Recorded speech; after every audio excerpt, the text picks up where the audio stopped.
Like you must have a business card. Oh, well, yes, I do. Thank you. You do?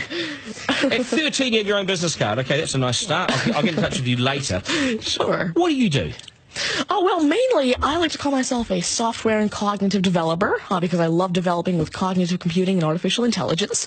I am an algorithmist. I love working with, designing, and implementing algorithms. I'm a keynote and TEDx speaker. I'm an author. I've written a book, and I'm working on another one about IBM Watson. And, of course, I'm also an IBM champion for cloud and honorary IBM cloud advisor.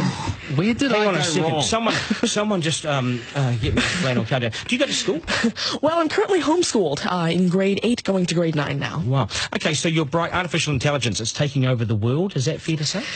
Well, you see, that's actually one thing that I believe a lot of people have, the sort of misconception that artificial intelligence is this technology that was made to replace humans, that really everything we do, whether it be, our jobs or whatever we do at home every day. But really what I believe is that artificial intelligence was developed and is continuing to be developed for the sole purpose of really augmenting our life and amplifying our skills or capabilities and what we can do every day. But what about when the computers actually learn that they're better than us?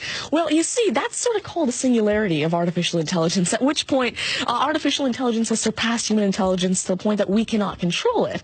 But really what I believe at this point, artificial intelligence, I won't go into the details right now since we're limited on time, but the thing is right now, artificial intelligence itself as a technology is so foolable and so primitive that either A, we won't reach that singularity point, or B, if we do, it's a very long ways off. Do you understand that, Mark? No.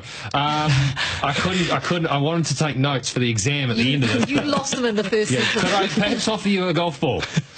There you go. Thank you very much. You do this YouTube channel, which you teach people. What is that all about, and who is your target audience? Yeah, sure. Now, I actually have a YouTube channel called Tanmay Teaches that I've been running for around 6 years now, and it has over 144 videos and now 22,000 subscribers. And so on it, I love to teach about computing, really programming, these algorithms that I developed, machine learning especially, math, science, and especially technologies like IBM Watson. Because, of course, I like to share my knowledge because I realize that there's this lack of resources for people to learn about technologies like AI, which is why I absolutely love sharing my knowledge through, of course, these YouTube videos, the books that I'm authoring, the keynotes that I have, and really Watson comes in here in such a great way because Watson allows me... What's Watson?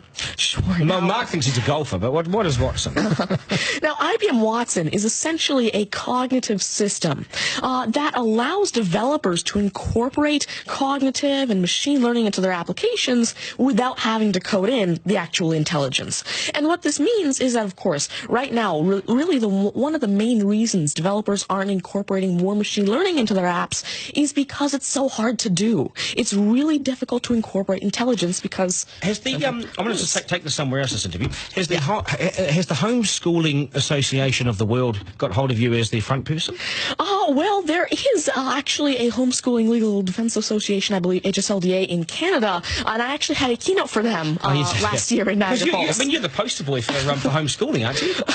Well, I did have a keynote for them, and I talked a lot about the advantages of homeschooling and why it's great for kids who want to go into different and really targeted subjects. Okay, I want to get right down to business now. When did you realise you were bright and smart, and smarter than most?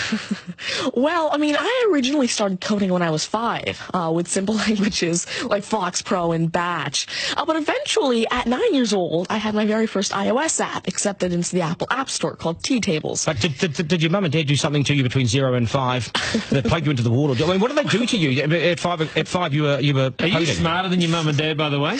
Well, I have...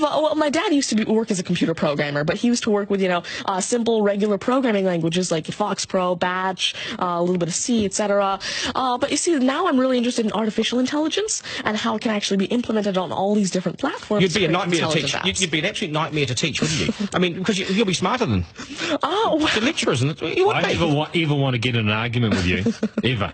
But I would like to see you on a quiz show because I think you would nail that. Well, you see, there is one thing that I've been working on, and it's essentially an app called Ask Tanmay, an NLQA system.